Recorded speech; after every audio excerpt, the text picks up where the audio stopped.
नमस्कार, स्वागत है आपका समाचार केसरी न्यूज में। मैं हूं अभिषेक और आज की बड़ी और अहम खबरों के साथ हाजिर हूं। तो चलिए नजर डालते हैं आज की प्रमुख सुर्खियों पर। रोहन जेटली ने सोशल मीडिया पर लिखा कि राहुल गांधी दावा कर रहे हैं कि मेरे दिवंगत पिता अरुण जेटली ने उन्हें कृषि कानूनों को लेकर धमकाया था। मैं उन्हें याद दिला दूं कि मेरे पिता का देहांत 2019 में हुआ था।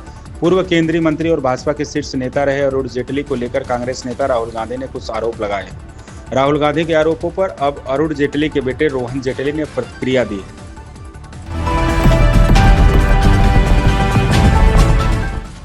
पीएम मोदी शनिवार को काशी दौरे पर आए। इस दौरान उन्होंने 2200 करोड़ की 52 परियोजनाओं का लोकार्पण व शिलान्यास किया। साथ ही जनसभा को संबोधित करते हुए स्वदेशी का संकल्प लेने के लिए प्रेरित किया।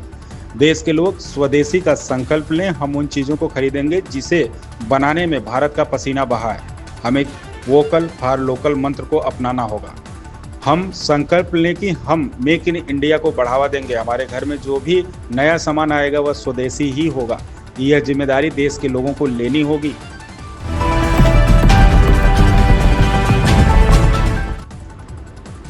एसएससी भर्ती परीक्षा में कथित धांधली और कुप्रबंधन को लेकर अभ्यर्थी जंतर मंतर पर डटे हुए हैं। इसी बीच दिल्ली के पूर्व सीएम अरविंद केजरीवाल का बयान सामने आया है। उन्होंने कहा कि युवा पूछ रहा है कब तक सिस्टम उसकी मेहनत का मजाक उड़ाएगा, अब जवाब देना पड़ेगा। आम आदमी पार्टी के राष्ट्रीय संयोजक और दिल्ली के पूर्व सीएम अरविंद केजरीवाल ने जंतर मंतर पर प्रदर्शन कर रहे एसएससी के छात्रों के मामले पर एक्स पर पोस्ट किया है। केजरीवाल ने लिखा कि देश का युवा सड़क पर है और लाठियां खा रहा है।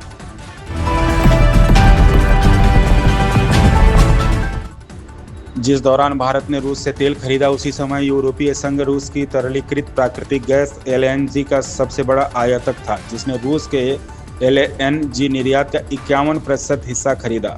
उसके बाद चीन 21% और जापान 18% के साथ तीसरे स्थान पर रहा। अमेरिकी राष्ट्रपति डोनाल्ड ट्रंप ने दावा किया था कि भारत ने रूस से तेल आयात बंद करने का फैसला किया है। हालांकि अब खबर आई है कि भारत रूस के सप्लायर से तेल खरीदना जारी रखेगा। सूत्रों ने बताया कि भारत द्वारा रूस से तेल खरीदने का फैसला कीमत, कच्चे तेल की गुणवत्ता, लॉजिस्टिक और आर्थिक कारणों पर आधारित है।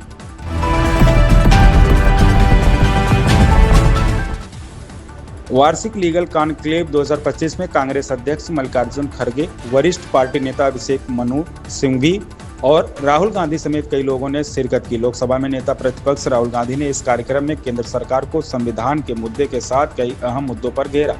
दिल्ली के विज्ञान भवन में आयोजित इस कार्यक्रम में राहुल ने चुनाव में कथित धांधली जैसे मुद्दे भी उठाए। जानिए राहुल ने और क्या बातें कही।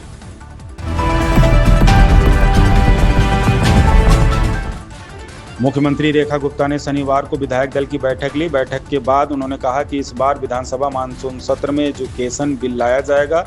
दिल्ली की मुख्यमंत्री रेखा गुप्ता की अध्यक्षता में शनिवार को विधायक दल की बैठक हुई। बैठक के बाद मुख्यमंत्री रेखा गुप्ता ने कहा कि दिल्ली विधानसभा पेपरलेस हो गई है। साथ ही रविवार को 500 केवी का सोलर पैनल लॉन्च हो रहा है।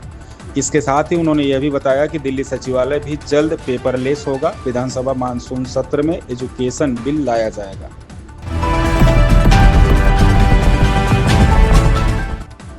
प्रधानमंत्री नरेंद्र मोदी शनिवार को अपने संसदीय क्षेत्र में करीब 3.5 घंटे तक रहे। यहां आयोजित जनसभा में उन्होंने किसानों, खिलाड़ियों सहित सेना के जवानों की वीरगाथा का जिक्र किया।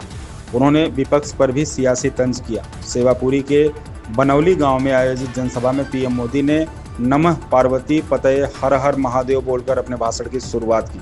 उन्होंने भोजपुरी में कहा कि सावन के पावन महीने में आज हमके काशी के हमरे परिवार के लोगन से मिले के अवसर मिलल हो।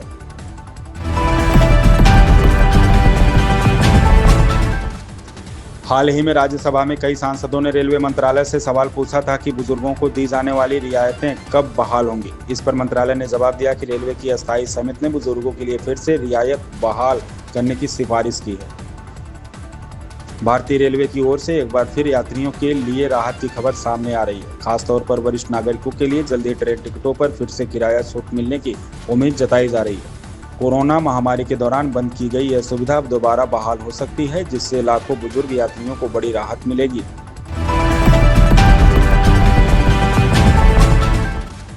छत से टपकती बूंदें, दीवारों से गिरता प्लास्टर और डर के साए में बच्चे, यही है कई सरकारी स्कूलों की तस्वीर। आपदा से जूझ रहे हिमाचल में कई जगह बच्चे असुरक्षित भवनों में पढ़ने को मजबूर हैं। इन्हीं चिंताओं के समाधान के लिए आज से शुरू हो रहा है हमारा विशेष अभियान कैसी है पाठशाला।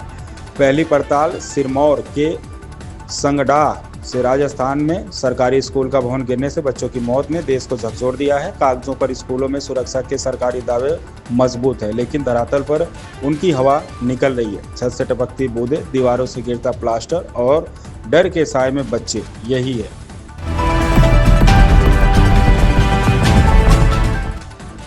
दिल्ली के सुल्तानपुरी इलाके में आज मुख्यमंत्री रेखा गुप्ता ने डीडीए फ्लैटों का निरीक्षण किया। इस दौरान उनके साथ यहां दिल्ली के मंत्री आशीष सूद भी मौजूद रहे। दिल्ली की मुख्यमंत्री रेखा गुप्ता ने शनिवार को सुल्तानपुरी डीडीए फ्लैट्स का निरीक्षण किया। सीएम रेखा ने कहा कि साल 2011 से बने हुए ये फ्लैट जो झुग्गी वालों के लिए तैयार किए गए थे, अरबों रुपए का इस पर फंड लगा था, लेकिन सरकार की लापरवाही और बदनीयत ने इन फ्लैट्स को देने से हमेशा रोका।